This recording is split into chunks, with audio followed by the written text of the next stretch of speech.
불라 지난주에 이어서 두 번째 시간 말씀을 증거합니다. 우리가 지난주에 침례식을 했습니다. 그리고 지난주에 이어서 두 번에 걸쳐서 이 침례에 대한 말씀을 증거합니다. 침례가 참 중요하기 때문에 우리가 반드시 알고 그리고 그 침례를 받음을 통하여 주시는 하나님의 능력들을 경험하고 사는 것이 우리의 신앙생활에 매우 유익합니다. 왜 침례가 중요하냐? 침례는 구원의 확정이기 때문에 그렇습니다. 우리가 신앙생활할 때 가장 중요한 게 뭘까? 신앙의 첫걸음 그리고 신앙의 완성, 이 모든 것이 한마디로 말하면 구원입니다. 우리가 열심히 신앙생활을 하고 또 교회에서 직분도 맡아서 사역도 하고 또 여러 가지 일들을 많이 했다 할지라도 마지막에 주님 앞에 섰을 때 우리가 구원받지 못하는 사람이라면 이것처럼 불행한 일은 없을 것입니다. 예수님께서 말씀하시죠. 마지막 날에 주님 앞에 섰을 때, 그 천국문에 섰을 때 우리가 주님 앞에서 사역자처럼 선지자처럼 노릇을 했습니다. 그것이 소용없었다 하는 것입니다. 그러니까 지금으로 말하면 내가 목사였습니다, 셀장이었습니다, 교사였습니다, 팀장이었습니다, 교회 안의 영적인 리더였습니다. 근데 그것이 우리의 구원을 보증해 주지 않더라 하는 것입니다. 또 뿐만 아니라 내가 교회 안에서 여러 가지 일도 했습니다, 능력을 행했습니다. 근데 그것이 구원을 보증해 주지 않더라 하는 것입니다. 우리가 기도해서 하나님께 응답을 받습니다. 이런 어떤 저런 기도를 해서 하나님이 우리와 함께 하시는 것을 느꼈습니다. 만났습니다. 분명히 봤습니다. 근데 그것이, 그 능력이, 귀신을 쫓아내는 권세가 하나님 앞에 내가 구원받았다라는 것을 보증해 주지 않더라 하는 것입니다. 따라서 우리 신앙생활을 할 때 우리가 어떤 직분이 있느냐, 교회에서 어떤 사역을 하고 있느냐, 내가 교회를 얼마나 오래 다녔느냐, 기도를 통하여 하나님의 응답을 받고 하나님의 복을 받았느냐, 이 모든 것들은 구원이 아니었다 하는 것입니다. 이것이 구원을 보장해 주지 않더라 하는 것입니다. 그러니까 우리 신앙생활 할 때 정말 정신을 바로 차리고 신앙생활 해야 됩니다. 흐릿하게 신앙생활 하다가는 평생을 교회를 다녔는데 예수님께서 이 악을 행하는 자들아, 불의한 자들아, 내게서 떠나가라, 내가 너희를 도무지 알지 못하겠다, 이럴 수 있다는 것입니다. 그렇다면 예수님께서 인정하는 삶의 모습이 무엇이었습니까? 하나님의 뜻대로 살아가는 삶입니다. 그러니까 평생을 살면서 하나님의 말씀으로 살아내야 된다라는 것입니다. 아마 여러분들 생각할 때 이것이 어떻게 가능할까요? 어떻게 하나님의 뜻대로 우리가 살아갈 수 있을까요? 라고 하는 의구심을 가질 것입니다. 그렇게 살아가는 사람이 과연 있나요? 성경대로 살아가는 사람이 과연 있을까요? 다수가 성경대로 못 산다고 해서 다수가 그러니까 그냥 천국 가는 거지, 하나님은 한 번도 기준을 내려본 적이 없습니다. 하나님의 뜻대로 사는 것, 이것이 기준입니다. 설사 소수라 할지라도 하나님의 뜻대로 사는 사람들이 구원을 받는 것입니다. 근데 어떻게 이게 가능할까요? 그게 가능한 것이 구원이라는 거예요. 그래서 사람의 노력으로 되는 게 아니라, 열심히 여러분들이 교회 생활하면 아시겠지만 셀장도 합니다. 교사도 할 수 있어요. 봉사 열심히 성실하게 하면 잘한다는 인정도 받을 수 있습니다. 또 기도 열심히 하고 나면 정말 이게 하나님 주시는 응답인지 아닌지 모르겠지만 어떤 역사가 나타나는 것도 볼 수 있습니다. 심지어 성령의 은사도 받고요, 또 마음속에 기쁨도 있고 증거도 있고 심지어 전도도 합니다. 근데 이 모든 것을 한다고 할지라도 우리의 삶 속에서 정말 하나님의 말씀대로 살아가는 것, 살아내는 것, 이게 안 되는 사람들이 있어요. 노력해서 되는 게 아니에요. 힘써서 되는 게 아니에요. 애써서 성실하게 한다고 되는 게 아니에요. 교회 생활 오래 한다고 되는 게 아니에요. 이건 정말 구원 받아야 되는 거예요. 그래서 구원이 중요한 거예요. 하나님이 선택하셔서 그 십자가의 사랑과 은혜가 내 마음속에 성령의 감동 가운데 믿어져서 침례를 받은 사람이 구원을 받는 것입니다. 구원을 받는다는 것은 옛사람 죽고 새로운 사람으로 태어난 것이고요, 구원을 받는다는 것은 이제는 영으로 살아갈 수 있는 하나님의 자녀로 사는 삶을 시작하게 되었다 하는 것입니다. 이 구원이 어떻게 우리에게 이루어집니까? 먼저는 마음으로 믿어서 고백이 돼야 됩니다. 예수 그리스도 내 마음의 구세주와 주님으로 믿고 고백하는 것입니다. 그 다음에 필요한 게 뭡니까? 예수 그리스도의 이름으로 침례를 받는 것입니다. 왜 침례가 중요합니까? 사실은요, 지난주에 말씀드렸지만 우리는 죄를 지었을 때 그냥 죄만 지었다고 생각을 했어요. 죄의 유혹관도 죄만 진 거예요. 그런데 이 죄가 사실은 미끼거든요. 이 미끼 가운데, 그 미끼 위에 그 낚시를 하고 있는 낚시꾼이 있습니다. 물속에 있는 물고기들은 낚시꾼은 어떻게 생겼는지 일면식도 없습니다. 본 적도 없습니다. 그냥 돌아다니다가 미끼가 맛있게 보이니까 그냥 그걸 탁 물은 거예요. 근데 그때 찌가 움직이니까 씩 하고 이 낚시꾼이 웃으면서 그걸 이를 감는 거죠. 그러고 나면 그냥 미끼를 물었던 이 물고기는 돌돌돌돌 자기의 의지와 상관없이 거기에 감겨 올라가서 결국 낚시꾼의 손에 잡혀서 낚시꾼이 원하는 대로 매운탕에 확 집어 던져버리는 거예요. 그럴 거라고 생각도 못했어요. 내 물고기의 운명이 그런 거라고 낚시꾼이 어떤 존재인지 알지도 못했어요. 근데 미끼를 물었던 물고기의 운명이 그런 것처럼 똑같아요. 죄라고 하는 미끼를 물은 우리는 결국은 마귀에게 속하여서, 할렐루야, 하나님 앞에 대적하는 존재로 살게 되었다는 것입니다.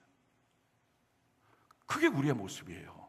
하나님 앞에 대적하는 존재로 살게 되었다는 가장 중요한 반증이 뭐냐? 말씀이 안 들려요.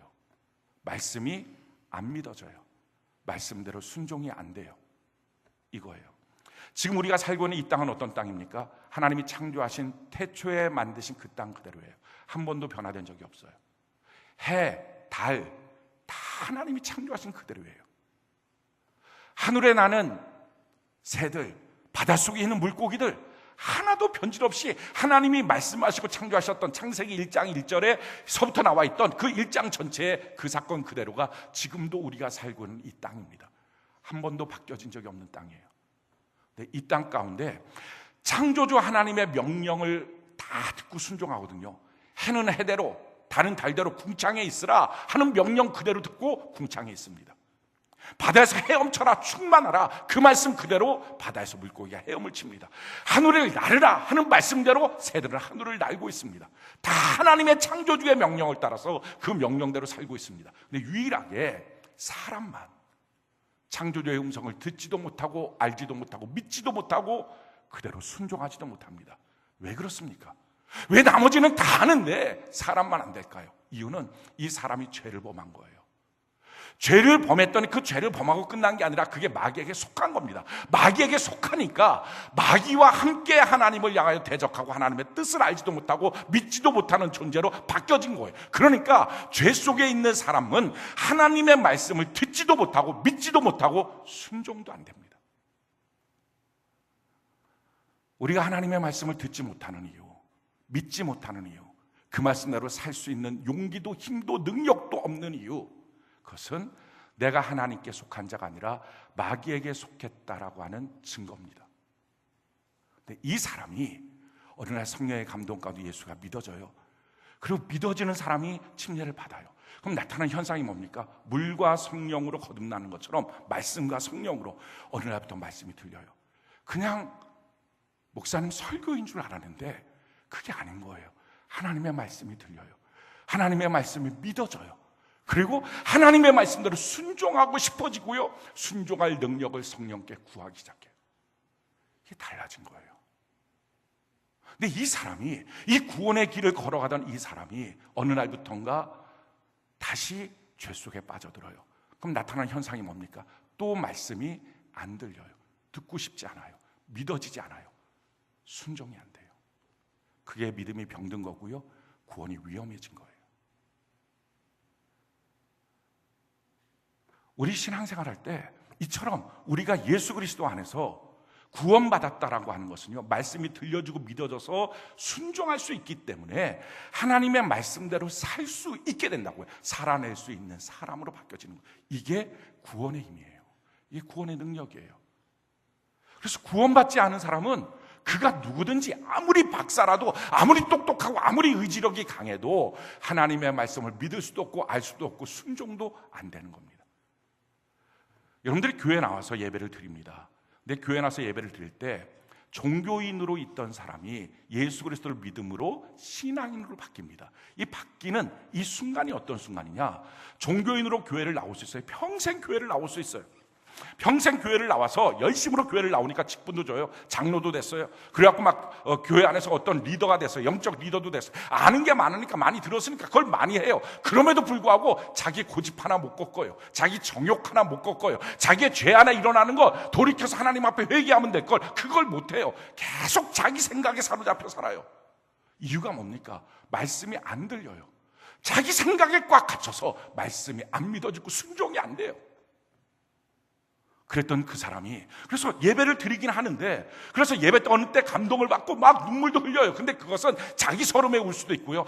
찬양을 부르면서 감동을 받아요. 근데 사실 그것은 노래를 불렀던 거예요. 어떤 리듬이 자기는 좋았던 거예요. 근데 정말 그 사람이 어느 순간인가 하나님의 말씀이 들려지고 믿어져요.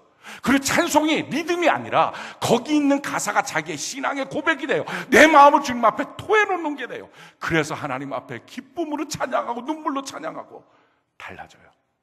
이것이 종교인에서 신앙인으로 바뀌어지는 거예요. 그거 안 바뀌어지면요, 평생 교회를 나와도 예수님이 내가 널 도무지 모르겠다. 무슨 말입니까? 예수님과 한 번도 말이 통한 본 적이 없는 거예요. 예수님의 뜻대로 한 번도 살아내본 적이 없는 거예요. 왜 이런 문제가 생겼어요? 사실은 교회는 나왔지만 구원을 받지 못한 거예요. 종교적인 익숙함은 있었지만 구원을 받지는 못한 거예요. 그래서 이 구원이라는 것이 우리 인생에 있어서 완전히 바꾸는 능력이에요. 완전히 새로운 사람으로 나를 바꾸는 거예요. 영적으로 다시 태어나게 만드는 힘, 이게 구원이에요. 이 구원이 어떻게 이루어집니까? 마음으로 믿고 고백하는 성령의 역사와 교회를 통하여 주시는 침례의 역사를 통해서 이루어진다는 거예요. 그래서 침례가 중요해요. 자, 구원이라고 하는 것은 소테리아, 원어로 소테리아, 건져냄인데요. 어디서부터 건져낸 것입니까? 우리가 이걸 지난주에 다루었어요. 죄로부터 건져냈어요. 아웃 오브 오더, 완전히 망가진 존재, 쓸 수 없는 존재, 여기서 건져냈어요.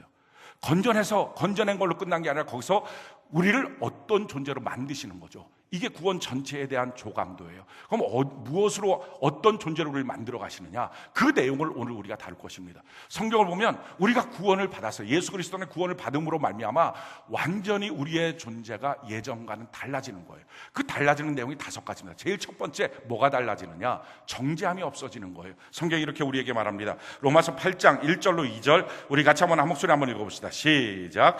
그러므로 이제 그리스도 예수 안에 있는 자에게는 결코 정죄함이 없나니 이는 그리스도 예수 안에 있는 생명의 성령의 법이 죄와 사망의 법에서 너를 해방하였습니다.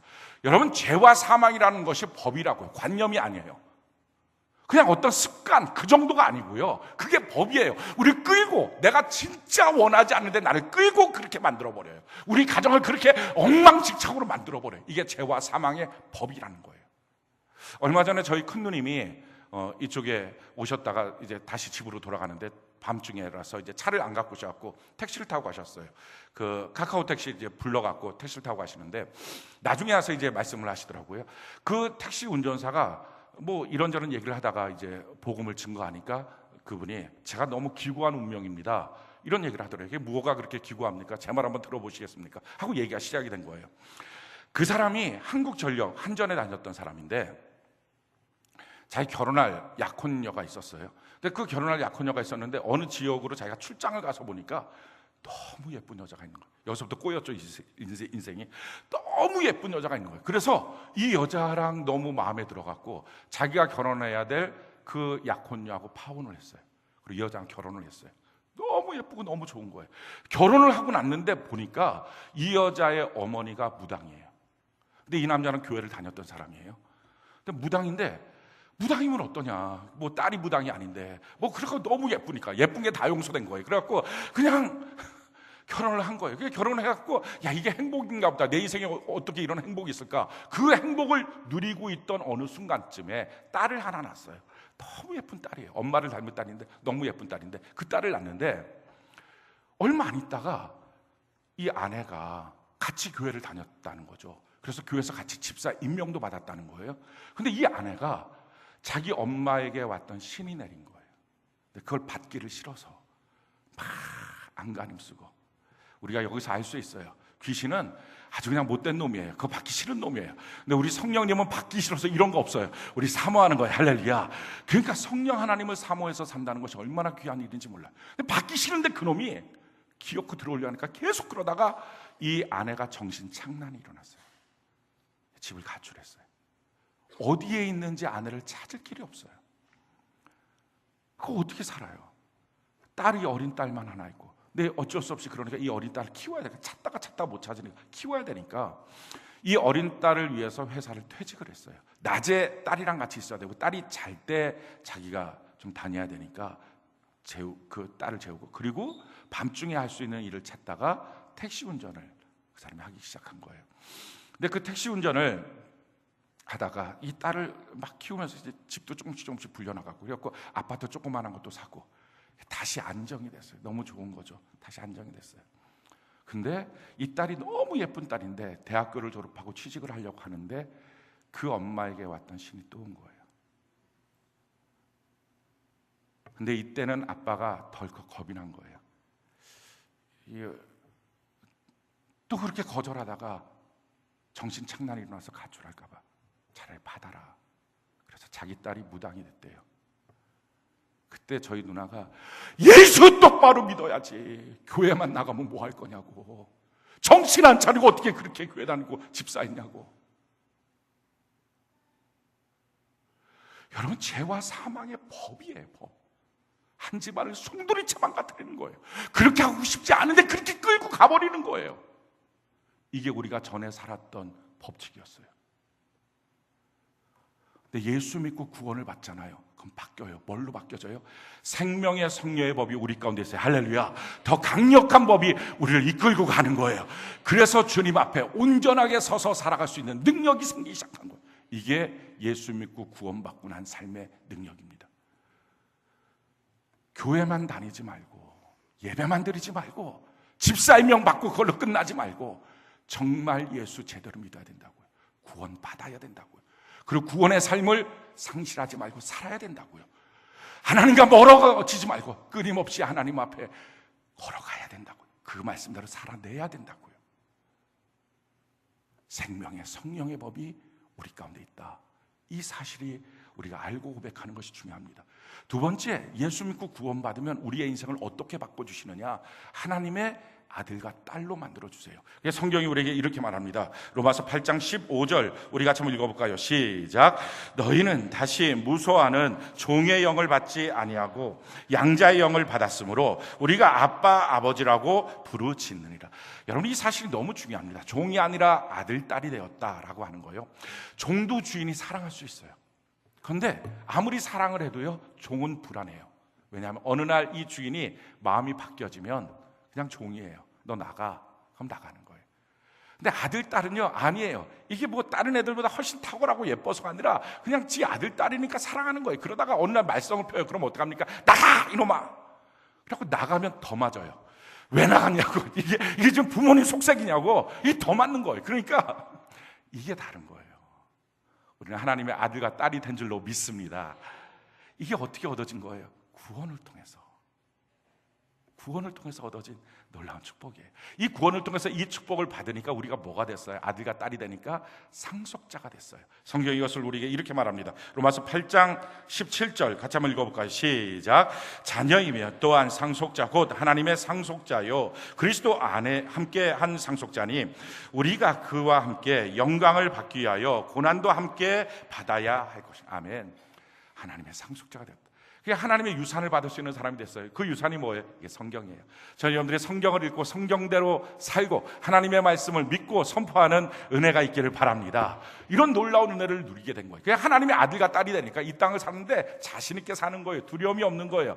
여러분, 우리가 살아갈 때 죄가 도전해 온다 할지라도 예수 믿는 우리는 죄를 이길 수가 있습니다. 죄에 지는 자가 아니라 죄를 이기는 자가 되는 은혜가 있기를 바랍니다. 성경이 이렇게 말합니다. 로마서 6장 14절 우리 같이 한번 읽어볼까요? 시작. 죄가 너희를 주장하지 못하리니 이는 너희가 법 아래 있지 아니하고 은혜 아래 있어. 죄가 우리를 주장할 수 없다는 거예요. 죄가 우리를 유혹한다 할지라도 죄의 정체를 우리가 발각시켜버리고 죄를 거절하고 하나님의 말씀으로 살아가는 은혜가 있기를 바랍니다. 뿐만 아니라 환난 풍파가 몰려와도 그 가운데서 환난 풍파를 우리는 이길 수 있는 능력이 있다는 거예요. 자, 요한복음 16장 33절 우리 같이 한번 읽어볼까요? 시작. 이것을 너희에게 이르는 것은 너희로 내 안에서 평안을 누리게 하려 함이라. 세상에서는 너희가 환난을 당하나 담대하라. 내가 세상을 이겼노라. 환난이 몰려올 때도 우리가 주님을 바라보면서 믿음을 가집니다. 하나님이 이 환난 가운데 주님의 뜻을 발견하길 원합니다. 그리고 하나님의 뜻을 발견하고 감사하기 시작하는 거예요. 기뻐하기 시작하는 거예요. 환난을 아무것도 아닌 것처럼 밟아버릴 수 있는 거예요. 이게 예수 믿고 구원받은 하나님의 자녀의 능력입니다. 또 예수 믿고 구원받게 되면요, 우리 마음속에 두려움이 없어져요. 우리는 이런 두려움이 있어요. 우리 자녀가 잘 클까? 우리 사업장이 안 흔들리고 잘 있을까? 우리 가정은 계속 안전할까? 나는 정말 잘 살 수 있을까? 이런 두려움들이 있어요. 근데 성경이 우리에게 이렇게 말합니다. 요한복음 15장 5절 우리 같이 한번 읽어볼까요? 시작.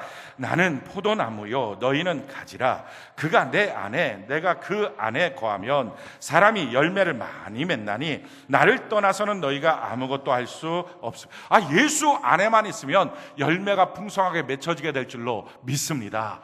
그러니까 중요한 건 뭐예요? 어떻게 잘 될까 안 될까를 고민하지 마시고요, 잘 키울까 못할까 이거 고민하지 마시고 예수 안에 거하는 은혜가 있기를 바랍니다. 이걸 노력하는 거예요. 예수 안에 거하도록, 주님 안에 거하도록, 말씀 안에 거하고 주의 몸된 교회 안에 거하고 예배 안에 거하도록, 기도 안에 거하도록 이렇게 애를 쓰면 당연히 열매 맺는 삶으로 내 인생을 바꿔주셨다는 것입니다. 또 네 번째, 우리가 어떻게 예수 믿고 우리의 운명이 바뀌어졌느냐? 예수님을 닮아가는 사람으로 바뀌어졌어요. 성경이 우리에게 이렇게 말합니다. 갈라디아서 3장 27절 우리 같이 한 목소리 한번 읽어볼까요? 시작. 누구든지 그리스도와 합하여 침례를 받은 자는 그리스도로 옷 입었느니라. 예수의 옷을 입은 사람으로 우리가 바뀌어졌다는 거예요.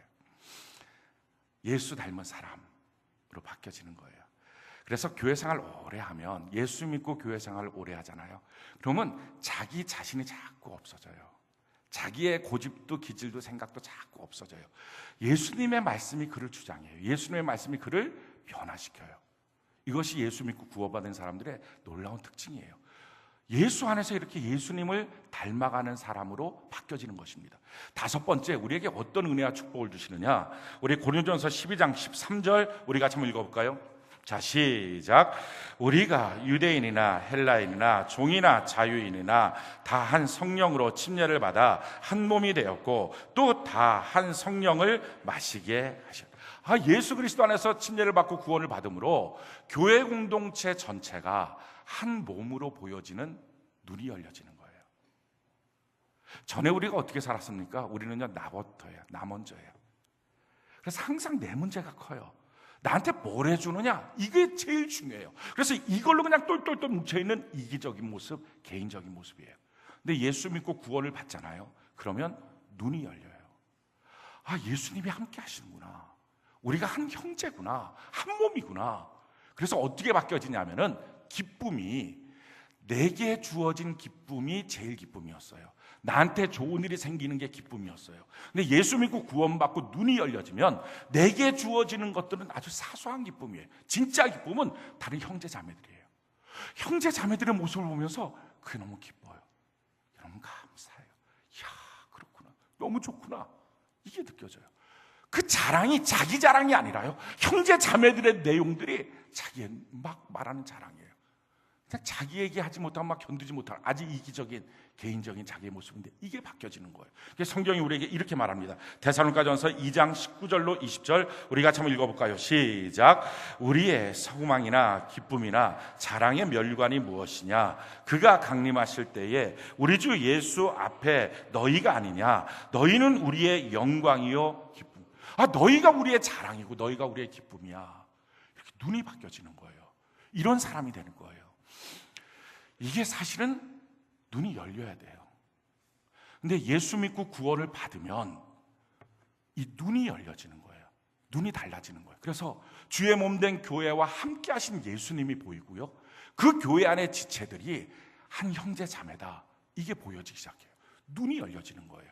성경이 이와 같이 말합니다. 에베소 1장 17절부터 보면 우리 주 예수 그리스도의 하나님 영광의 아버지께서 지혜와 계시의 영을 너희에게 주사 하나님을 알게 하시고 너희 마음의 눈을 밝히사.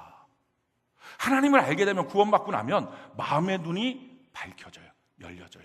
육신의 눈으로만 봤던 사람들이 마음의 눈이 열려져요. 이거는요, 교회를 오래 다녀서 되는 게 아니고요, 사람들을 어떻게 친하게 알아서 되는 게 아니고요, 심지어 어떤 사람은 교회 안에서 친하게 지낸다고 뭐 열심히 뭐 밥도 먹고 서로 뭐 위로도 하고 상담도 하고, 이러다가 또 술도 마시고, 이런 말도 안 되는 짓들을 합니다. 그게 친해지는 게 아니에요. 그걸로는요, 서로 나중에 가서는 욕하고 상처만 줘요. 그게 아니라 예수 믿고 구원을 받고 나서 주의 말씀대로 내가 살아내는 훈련을 하다 보면 눈이 열려진다고요. 눈이 열려지면 예수님과 함께한 교회, 한 몸된 교회, 이게 보여지는 거예요. 보여지고 나면 사랑이 가고요, 보여지고 나면 자기의 삶의 위치가 결정돼요. 이걸 못 보니까, 왜? 종교 생활만 오래 하니까, 그게 교회 생활 전부 다인 줄 아니까. 근데 예수 믿고 구원을 받으면, 그래서 구원받고 신앙생활하면 이게 달라지는 거예요. 다시 말씀드립니다. 사랑하는 성도 여러분, 교회 오래 다니는 것이 문제가 아니고요, 예수 믿고 구원을 받았느냐, 이게 중요한 거예요. 이게 안 됐으면 지금 말씀드렸던 이 모든 사실이 아무리 시간이 지나도요, 그게 내 삶 속에 전혀 이루어지지 않아요. 그러니까 이 교회 저 교회 떠다니고요, 여기저기 상처받고요, 그냥 허황된 말씀만 있는 것처럼 느껴지고요, 그냥 내 삶은 내 삶인 것 같고요, 이렇게 완전히 달라지는 거예요. 성경이 이렇게 말합니다. 너희 마음의 눈을 밝히사 그의 부르심의 소망이 무엇이며, 날 왜 불렀는지가 느껴져요. 아는 거예요. 이것은 부르심의 소망이라는 건 직업이 아니에요. 어떤 직업 가져라, 무슨 사업해라, 이 얘기가 아니라 왜 하나님이 날 향하여 어떤 기대를 갖고 있는지, 그 기대가 느껴져요. 자, 그 다음에 뭐라고 말합니까? 성도 안에서 그 기업의 영광의 풍성함이 무엇이, 나를 향한 하나님의 그 풍성함이 무엇인지 그게 깨달아져요. 19절에 보니까요, 그의 힘의 위력으로 역사하심을 따라 믿는 우리에게 베푸신 능력의 지극히 크심이 어떤 것을 너희로 알게 하시길. 하나님의 그 크신 능력이 무엇인지가 깨달아져요. 그 능력이 무엇입니까? 20절에 보니까 그의 능력이 그리스도 안에서 역사하사 죽은 자들 가운데서 다시 살리시고 하늘에서 자기의 오른편에 앉히사. 죽은 자들을 살리시는 능력, 죽었던 나를 살려버리시는 이 능력, 이게 경험이 돼요. 이게 깨달아져요. 그러면서 어떤 역사가 보입니까? 자, 22절, 21절에 보니까요, 모든 통치와 권세와 능력과 주권과 이 세상뿐 아니라 오는 세상에 일컫는 모든 이름 위에 뛰어나게 하시고, 지금 세상뿐만 아니라 오게 되는 세상까지도 뛰어난 이름을 우리에게 주시는 하나님의 그 사랑을 깨닫게 됩니다. 그래서 어떤 일들이 우리의 눈이 열려져서 보이느냐? 우리 22절, 23절 우리 같이 한번 읽어볼까요? 시작. 또 만물을 그의 발 아래 복종하게 하시고 그를 만물 위에 교회의 머리로 삼으셨느니라. 교회는 그의 몸이니 만물 안에서 만물을 충만하게 하시는 이의 충만함이니라. 그의 몸된 교회, 교회를 통하여 충만하게 하시는 하나님의 역사가 보여집니다. 그러기 전까지는요, 교회가 안 보여요. 그냥 예배 드리는 공간 정도로밖에 안 보여요. 어떤 분들은 회사를 다니시는 분들이 있어요. 세중앙 주식회사.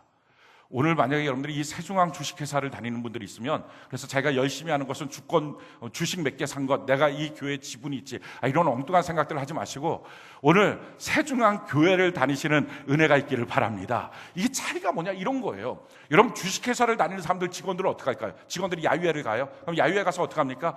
놀면서 이런 얘기를 해요. 자기들이 얘기를 합니다. 우리 회사는 너무 짜. 좀 팍팍 쓰지. 이렇게 놀러 갈 때 직원들 위해서 좀, 회사에서 좀 팍팍 쓰지. 회사가 도대체 뭐 하는 거예요? 왜 지원이 없어? 이럴 때 좀 팍팍 좀 써야지. 그러면 다들 모여있는 사람, 맞아 이런 얘기를 해요. 그게 회사예요. 그 회사에서 팍팍 쓰지 할 때 회사라고 말했던 건 누구예요? 어차피 자기는 회사의 직원일 뿐이지 회사가 자기 건 아니잖아요. 그러니까 회사가 자기 건인 사람, 그게 회장이에요. 사장이에요. 사장 좀 팍팍 쓰지, 이거예요. 근데 놀라운 것은 교회 안에서 이러는 사람들이 있어요. 교회 안에서 좀, 교회가 뭐 하는 거야? 교회가 좀 팍팍 쓰지. 거기서 말하는 교회는 뭐예요? 저예요? 제가 주인이에요? 제가 오너예요? 그럼 이거 팔아먹고 도망갈까요? 아무 말 못하겠죠, 여러분들이 만약에 그러면? 아니잖아요. 거부감이 확 들죠? 목사가 교회를 팔어? 그죠? 그럼 거기서 말하는 교회가 뭐예요? 자기랑 분리되어 있는 교회가 뭐냐고요? 그럼 예수님 좀 팍팍시게 욕하고 있는 거예요. 그거 살아날 가능성이 있어요. 지금 문제는 뭡니까? 성경적인 지식으로는 다 알고 있는데 눈이 안 열리니까 교회를 나와도 사회 같은 거예요. 회사 같은 거예요. 그러니까 교회를 향해서 함부로 말하고요, 교회를 향해서 함부로 욕하고요. 이게 가능한 거예요. 눈이 열려지면 이게 불가능해져요. 어떻게 하면 눈이 열려진다고요? 예수 믿고 구원받으면, 하나님의 자녀로 태어나면 눈이 열려져요. 이게 너무 놀라운 거예요. 육으로는 아무리 살아도 육이에요. 영으로 살아야 영이 되는 거예요. 오늘 이와 같은 역사들이 교회 안에 풍성하게 나타나야 됩니다. 자, 그런데 이 일을 시작하는 일에 침례가 왜 중요해요? 우리의 옛사람을 죽이는 십자가의 그 놀라운 사건이 이루어졌고, 그것이 침례를 받음으로 우리에게 실행이 됩니다. 마찬가지예요. 그래서 나의 옛사람은 죽고요, 이제 새로운 인생을 살아가는 것도 침례로 시작을 하는 거예요. 이게 침례의 역사를 이렇게 설명을 하고 있어요. 베드로전서 3장 21절 우리 같이 한번 읽어볼까요? 시작. 물은 예수 그리스도께서 부활하심으로 말미암아 이제 너희를 구원하는 표니 곧 침례라. 이는 육체의 더러운 것을 제하여 버림이 아니요 하나님을 향한 선한 양심의 강군. 죄를 제거하는 것뿐만 아니라 하나님을 향한 새로운 삶을 시작하게 만드는 것이다. 그 출발점이 침례라는 거예요. 우리에게 이 출발점이 있다는 게 너무 중요한 거예요. 왜냐하면 지금까지 이 말씀을 다 드렸어요. 근데 아마 여러분들 가운데 어떤 분들은 이런 갈등이 있는 분들이 있을 거예요. 목사님, 저 정말 예수님 마음으로 믿거든요. 머리로 믿는 거 아니에요. 지식으로 배운 거 아니에요. 마음으로 믿거든요. 그리고 제가 침례도 받았거든요. 뭐 우리 교회에서 침례를 안 받아도 다른 데서 받았거나 아니면 세례를 받았거나 받았거든요. 근데 죄는 계속 짓고요, 옛사람은 계속 일어나고요. 그리고 이런 삶들을 내가 못 느끼겠어요. 아니, 교회가 그런 거라는 것도 모르겠어요. 내가 예수님을 닮아가는지도 모르겠고, 내가 하나님의 자녀고, 환난이 다가오면 너무 움츠러들고요, 나 꼼짝 못해요. 뭐예요 이거? 무슨 이런 일들이 생겨요? 라고 아마 의구심을 품는 분들이 있을 수 있어요. 그래서 출발점이 중요하다는 거예요. 왜 이런 일들이 생겼느냐? 이유는요, 우리가 지금까지 비진리의 세계 속에서 살아와서 그래요. 하나님이 살아계신데 하나님이 안 살아계신 것처럼 살아왔어요. 지금까지. 내 주인이 예수님인데 내가 주인인 것처럼 살아왔어요. 뿐만 아니라 지금 우리가 살고 있는 가정, 우리가 살고 있는 회사, 내 삶의 터전은 다 그와 같은 비진리가 중심이 되어 흘러가고 있는 불순종의 악한 놈들이 살아가고 있는 세상 풍조의 삶이에요. 그러니까 거기에 너무 익숙하게 살았던 우리라서 우리 눈으로 보면 우리 삶은요, 하나님의 말씀과 다 어긋나 있어요. 그래서 어떻게 해야 됩니까? 그래서 중요한 것은요, 내 눈에 보여지는 것을 보면서 이런 현상들 때문에 난 그 말씀이 안 믿어져요, 이런 문제들 때문에 난 그 말씀을 믿을 수가 없어요, 받을 수가 없어요, 이렇게 하는 게 아니라, 왜? 내가 비진리 속에 살아있다는 걸 알았으니까. 그러니까 이제는 내가 바뀌어져야 돼요. 그래서 결단이 필요해요. 무슨 결단이 필요합니까? 하나님의 말씀을 결론으로 삼아버리는 거예요. 할렐루야. 환경을 보고, 사건을 보고, 내 주변의 상황을 보면서 하나님의 말씀이 옳고 그르다 얘기하는 게 아니라, 하나님의 말씀을 내 인생의 결론으로 삼겠습니다, 이 말씀을 그대로 믿어버리겠습니다, 그리고 선포하라고요. 그러니까 어떻게 하라고요? 내가 죄를 지면 침례를 받았는데 똑같이 죄져요. 아마 침례 받으신 분들 중에 지난주 중에 내가 이제 새 사람이야, 막 펑펑 울고 감사해요 하고 난 다음에 집에 가면서 운전하면서, 아마 옛사람이 운전하신 분들이 있을 거예요. 막 욕 나오고 막 그냥 하나도 안 바뀐 똑같은 모습. 야, 이게 뭐지? 침례 받았는데, 이런 분들이 있을 거예요. 그러면 뭐야, 이게 뭐야 라고 낙심하고 좌절하지 마시고요, 또 열심히 노력해서 이러지 말아야지 막 누르고, 이게 아니에요. 눌러서 해결된 문제가 아니에요. 우리가 무엇으로 새 사람이 됐어요? 예수 그리스도의 십자가의 사건을 믿음으로 새 사람이 됐어요. 할렐루야. 믿고 침례를 받음으로 새 사람이 됐어요. 그래서 방법은 뭐예요? 계속 믿음으로 선포하는 거예요. 나는 예수 안에 죽었습니다. 내 안에 예수님이 살아계십니다. 난 예수 안에 죽었습니다. 내 안에 예수님이 살아계십니다. 이걸 믿음으로 계속 선포하라고요. 이게 헛개비처럼 보입니까? 아니에요. 이 믿음의 선포가 세상을 바꿔버립니다. 왜요? 비진리지만, 내 눈에 보였던 게 비진리지만 이제 내가 진리 가운데 들어오니까 진리 가운데 내가 변화됐다는 것을 선포하면 내 눈이 바뀌어지고 귀가 바뀌어지고 생각이 바뀌어지고 말이 바뀌어지고 마음이 바뀌어져서 보고 느낄 수가 있게 된다는 거예요. 성경이 우리에게 이렇게 말합니다. 요한일서 5장 4절 우리 같이 한번 읽어볼까요? 시작. 무릇 하나님께로부터 난 자마다 세상을 이기느니라. 세상을 이기는 승리는 이것이니 우리의 믿음을 갖고 그렇게 선포하는 것입니다.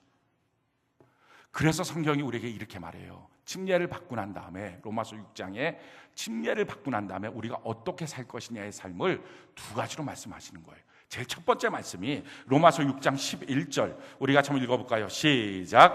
이와 같이 너희도 너희 자신을 죄에 대하여는 죽은 자요 그리스도 예수 안에서 하나님께 대하여는 살아있는 자로 여길지어다. 여기는 거예요. 하나님의 말씀을 결론으로 삼아버려야 돼요. 내가 지금 나타나는 현상들 때문에 믿을 수 있다 없다로 말하는 게 아니에요. 왜? 나라고 하는 사람은 비진리의 세계에서 너무 오래 살았어요. 판단 능력이 상실되어 있는 거예요. 그래서 그냥 하나님의 말씀을 결론 삼아서 하나님의 말씀으로 여기시기 바랍니다. 하나님의 말씀대로 믿음으로 선포하시기 바랍니다. 그게 첫 번째예요. 믿음이 이겨요. 자, 그 다음에 뭘 해야 됩니까?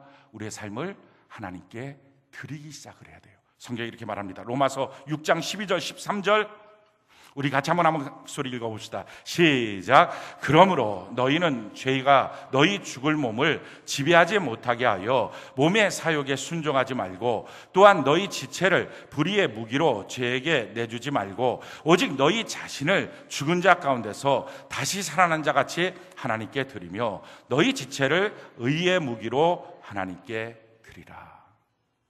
하나님께 자꾸 드리는 삶, 내가 의도적으로 하나님을 향하여 드리는 삶, 이 삶을 살아야 됩니다. 지난 금요일이죠. 지난 금요일 날 영유아부에서 우리가 주중 예배 금요일 날 영유아부에서 예배를 드리잖아요. 근데 한 아이가 계속 예배 잘 드렸던 아이인데 한 3주 정도를 빠진 거예요. 근데 이 아이가 울었어요. 밖에서. 그냥 울고서 들어온 거예요. 그냥 물어본 거예요. 너 왜 이렇게 울고 들어왔니? 라고 물어보니까 그 아이가 예배 드리는 거 싫어서요. 예배 드리는 게 싫어요. 재미없어요. 안 드리고 싶어요. 얘가 예배 잘 드렸던 아이거든요. 근데 그렇게 말한 거예요. 그래갖고 이렇게 답변을 해준 거예요. 그것은 너가 예배를 계속 빠지다 보니까 너랑 하나님의 사이가 너무 멀어져서 그 사이에 마귀가 놀이터를 삼은 거야. 그래서 마음속에 하나님을 만나는 예배가 싫어진 거야. 기도해 줄게. 기도하고 예배를 드렸어요. 예배 중간에 그의 마음이 완전히 회복됐어요. 여러분, 드리는 삶을 살지 않고 어느 순간부터인가 자꾸 하나님으로부터 나가는 것들이 멀어지고 하나님 앞에 시간을 드리고 마음을 드리고 하나님 앞에 나의 삶을 드리는 것이 점점 싫어지거든. 이게 하나님과 나 사이가 점점 멀어지게 만듭니다. 그래서 마귀의 놀이터가 돼요. 그래서 잘 드렸던 예배도 싫고요, 좋았던 교회도 싫어지고요, 큐티도 싫어지고요, 점점 싫어져요. 근데 싫어지는 주체를 가만히 놓고 보면 그 삶으로 이끌어 가고 있는 결론이 뭡니까? 말씀대로 살아내지 못하게 하는 거예요. 구원에서 멀어지게 만드는 거예요. 우리가 이 영적 실체를 발견해야 돼요. 믿음으로 선포하고 하나님 끊임없이 주여 맞습니다. 나는 죽었고요, 내 안에 예수님이 살아 계십니다 라고 선포하고, 그리고 내 삶을 주님 앞에 적극적으로 드리는 삶. 시간을요, 죄를 향해서 쓰지 마십시오. 마귀를 향해서 쓰지 마십시오. 물질도 마찬가지로 그들을 향해서 쓰지 마십시오. 하나님의 뜻대로 살아가는 삶을 살아보십시오. 그러면 죄가 나를 지배하지 못한다는 것을 구원받고 난 다음에 발견할 거예요. 와, 이게 끊어지네. 내가 이걸 안 할 수도 있네. 내가 이런 마음을 고칠 수도 있네. 이게 발견이 되기 시작해요. 오늘 성경 말씀 같이 한번 읽어볼까요? 자, 마태복음 28장 19절로 20절 우리 같이 한번 한 목소리 한번 읽어봅시다. 시작.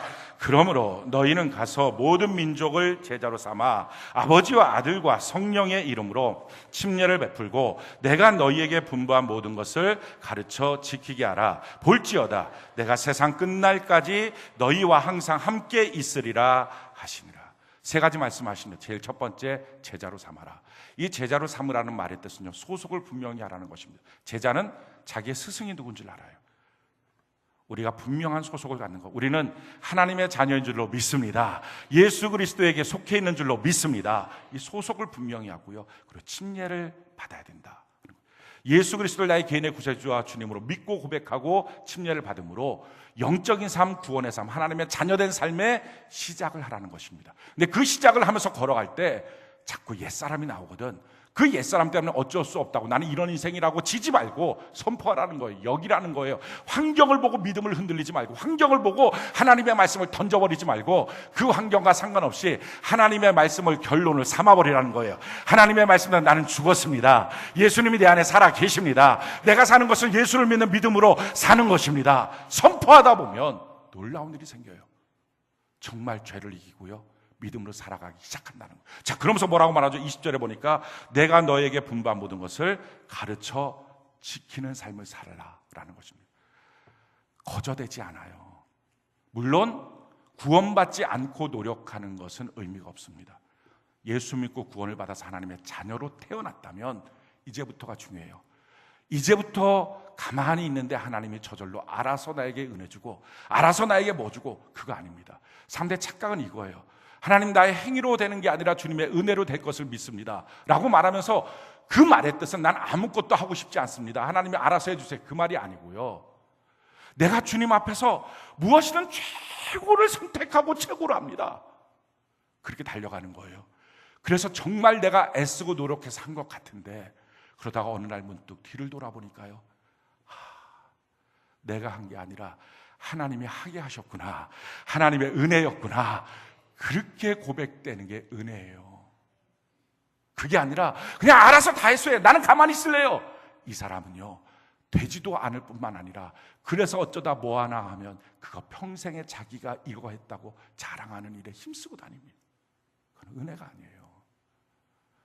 하나님의 말씀을 듣고 그 가르침을 받고 지키는 삶, 그렇게 우리의 시간을 하나님 앞에 드리기 시작할 때 주님이 우리와 함께 하시는 이 구원의 삶, 이 구원의 감격, 세상 사람들이 알지 못하는 새로운 눈이 열리고 새로운 귀가 열리고 새로운 마음이 열려지는 이 구원의 삶, 육으로만 사는 게 아니라 이제 영으로 사는 삶, 이 삶을 저도 여러분도 평생에 누리며 주님 앞에서는 그날까지 이 삶을 살아가는 은혜가 넘치기를 예수님 이름으로 축원합니다.